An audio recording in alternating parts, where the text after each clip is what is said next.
Le podcast Athlète Entrepreneur, animé par Amélie Delebel, vous relate les différents parcours inspirants d'anciens sportifs ou sportifs actuels de haut niveau de différentes disciplines qui se sont tournés par la suite ou sont actuellement dans le milieu entrepreneurial. Des entrevues et reportages qui sauront vous motiver à atteindre votre plein potentiel. Le podcast Athlète Entrepreneur, des cheminements à découvrir.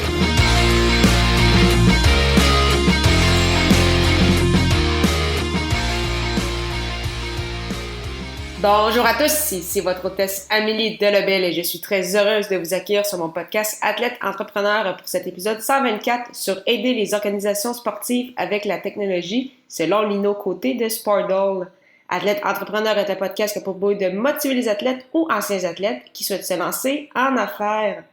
Avant de vous parler de mon invité du jour, je voulais vous présenter le partenaire de cet épisode, Athlete Nation. Athlete Nation est une entreprise canadienne cofondée par Adam Thibault, que j'avais reçu à l'épisode 54. Cette entreprise sociale remet 20% de ses profits au développement des athlètes canadiens.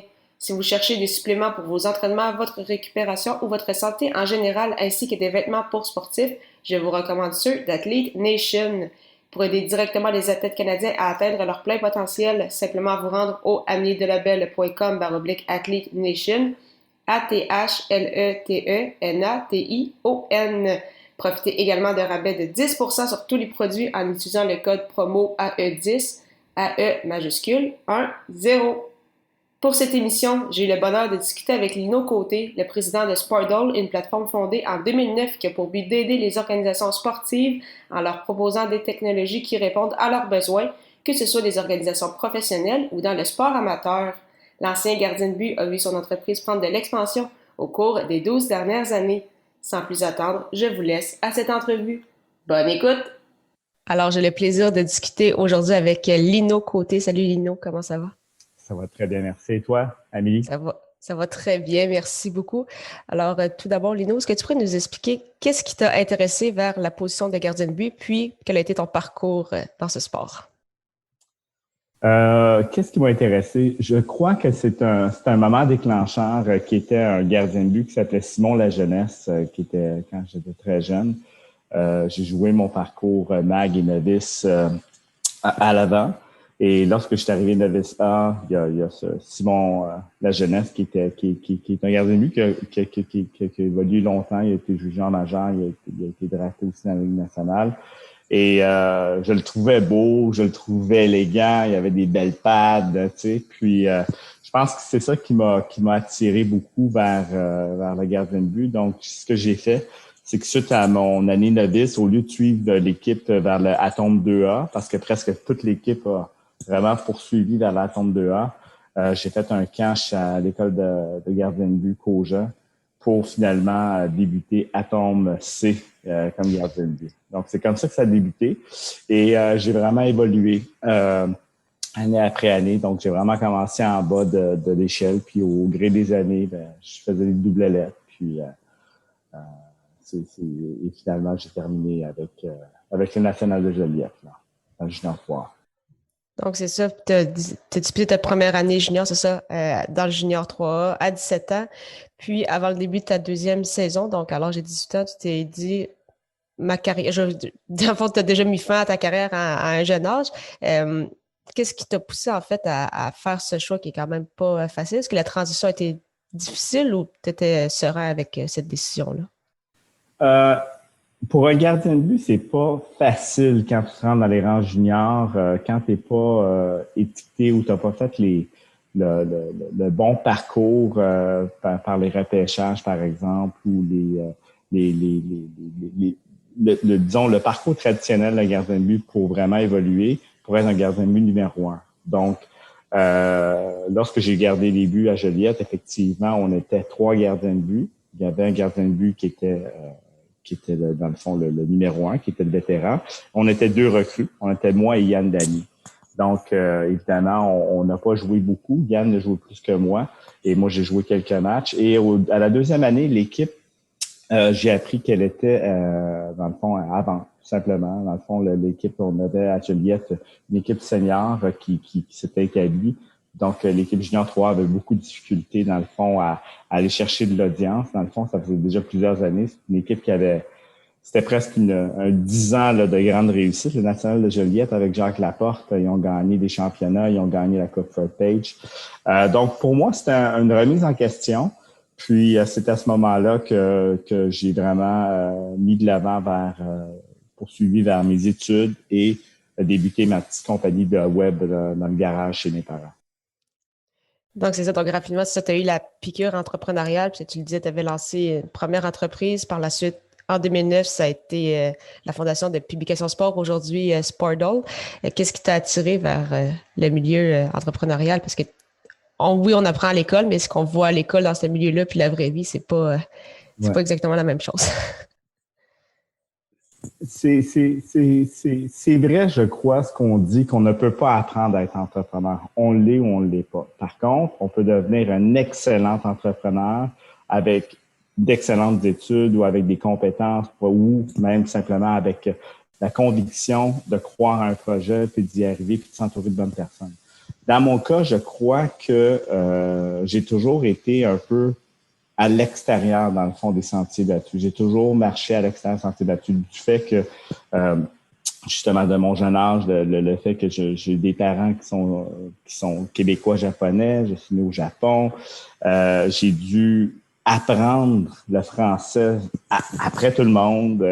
Après ça, tous mes parcours, je les ai faits à l'extérieur des sentiers battus. J'ai toujours dû travailler différemment du tronçon habituel. Et que ça soit pour des projets personnels, que ça soit, par exemple, quand j'étais plus jeune, j'avais monté un snowpark en arrière de chez mes parents. Il y avait une forêt, puis c'était pas un petit snowpark, là, c'était le snowpark avec des lumières. Même la police est venue pour venir fermer le snowpark. Donc, je pense que je l'avais. Je crois que c'est vraiment, j'aime travailler, je suis passionné. C'est ce qui a fait en sorte que ça m'a poussé vers l'entrepreneuriat. Puis après ça, évidemment, je suis allé parcourir des études universitaires pour vraiment parfaire mes connaissances au HEC. Donc, je pense que c'est ça, Amélie. Puis, ça a été quoi, en fait, les motivations derrière Sportdol? Parce que c'est ça, on sait que tu aimes le sport. Ouais. Puis tu aimes tout ce qui touche à la technologie, les sites Internet et autres. Donc, tu as comme combiné un peu ces deux passions-là pour fonder ce site qui fonctionne encore très bien aujourd'hui. Je veux dire, on parle quand même de 12 ans plus tard, associé avec la Ligue d'hockey junior 3 du Québec, également avec le tournoi Pee-Wee de Québec. Donc, qu'est-ce qui explique justement ce succès-là depuis les dernières années? Ben, à la base, lorsque j'ai débuté, on était un peu comme un incubateur de projets. Donc, l'entrepreneur en moi essayait de développer des produits, des projets. Puis il faut comprendre qu'on était pas early stage de l'Internet, mais on était quand même dans les premières années. Là, on parle de 12 ans pour Publication Sport, mais ça fait depuis que j'ai 17 ans que j'ai ma boîte de web. Donc, ça fait longtemps. J'ai 39 ans. Donc, on peut comprendre qu'on était dans par exemple, au Québec, là, le Kijiji, ça n'existait pas, là, au Québec. On était vraiment dans un monde où on travaillait avec ICQ pour communiquer ou même des forums de discussion. Donc, on était dans un autre monde. Fait que finalement, j'incubais des projets et un des projets était un projet qui s'appelait hockeyusager.com. Hockeyusager.com est venu par une idée très simple.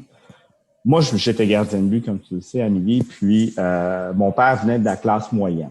Ok, c'est pas une personne qui faisait pas un gros salaire, qui faisait pas un mauvais salaire, mais qui faisait un bon salaire, mais il y avait une famille à soutenir, ces choses-là. Donc, j'ai gardé les buts avec de l'équipement usagé pas mal toute ma vie, jusqu'à des rangs un peu plus élites quand j'étais plus vieux.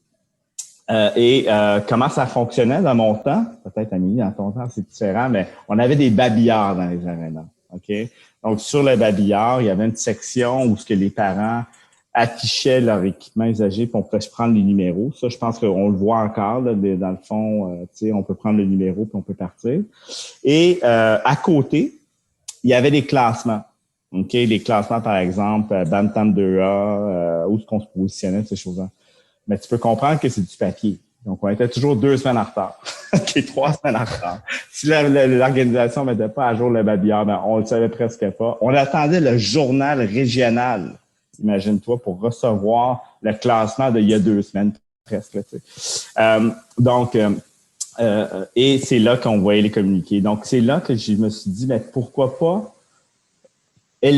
rendre numérique, en fait, le fameux babillard. Et de là est venu le projet Hockey Usager. Donc, c'était vraiment un site d'annonce classé dans lequel les gens pouvaient publier leur équipement. Donc, je faisais le tour de mes amis. « Hey, as-tu de l'équipement à vendre? Va mettre ça sur hockeyusager.com. » Puis, rapidement, pourquoi qu'on n'a pas entendu parler de hockeyusager.com? C'est que rapidement, j'ai un journaliste qui s'appelle Marco Brunel dans la région Laurentine. Marco Brunel, qui a été beaucoup impliqué dans le sport quand on était plus jeune.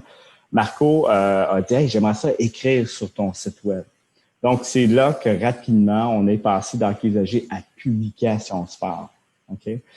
Donc, Publication Sport, originalement, c'était pas un site Internet de stats, standings. C'était vraiment un site Internet d'annonces classées et de nouvelles de sport amateur.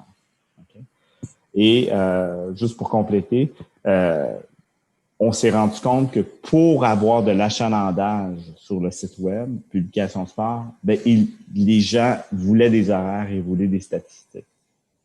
Et c'est là qu'en 2009, j'ai fait l'achat, on a fait l'acquisition de la compagnie GestSoft, qui est une compagnie qui était établie à Blainville, une petite compagnie, un monsieur qui s'appelait Richard Broadhead, qui travaille toujours encore pour Sportal. Et on a acquis son entreprise, puis lui avait développé des logiciels pour créer des cédules, faire des statistiques de baseball, de hockey. Et c'est ce qu'on est devenu ensuite, Publication Sport, comme qu'on connaît aujourd'hui, un fournisseur de technologie pour les organisations sportives. Oui, c'est super intéressant. C'est ça qu'on disait un peu avant le début de l'entrevue. Donc, j'ai travaillé pour les Inuits pendant plusieurs années, donc je connaissais effectivement très bien Publication Sport, que ce soit pour Publio, pour regarder les statistiques. C'est en effet une très belle plateforme. Qu'est-ce qui explique, selon toi, votre succès? Puis, est-ce que la COVID a eu des impacts positifs, négatifs? On sait que le sport, ça a été quand même au ralenti. Est-ce que ça a été un peu plus difficile pour vous ou l'avenir s'annonce prometteur pour la suite? On a été extrêmement chanceux, Amélie, chez Sportal, je crois pour plusieurs raisons. Premièrement,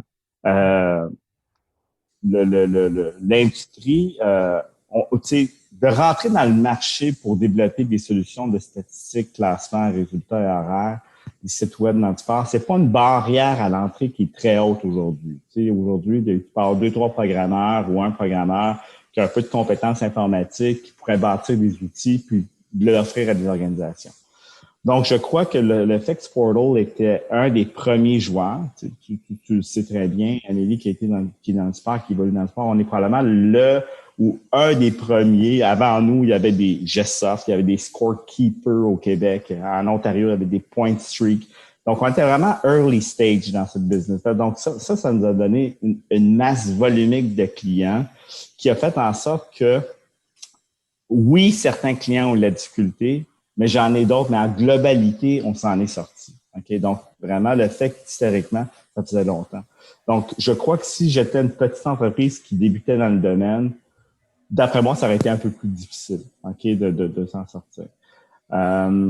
Évidemment, Sportal aujourd'hui fait beaucoup plus que des statistiques et des sites Internet. On a une billetterie, on a des systèmes d'enregistrement, on a des systèmes qui sont utilisés au niveau back-office par des organisations comme NHL et NHLPA. Donc, tout ça fait en sorte que on s'en est bien sorti. Et la cerise sur le sundae pour nous l'année dernière, c'est que en même temps que la pandémie arrivait, on complétait les réponses à un appel d'offres international et national de Hockey Canada. Okay? Et Hockey Canada, on lançait un appel d'offres pour changer le système d'enregistrement national. Donc, ils appellent ça le HCR, Hockey Canada Registry.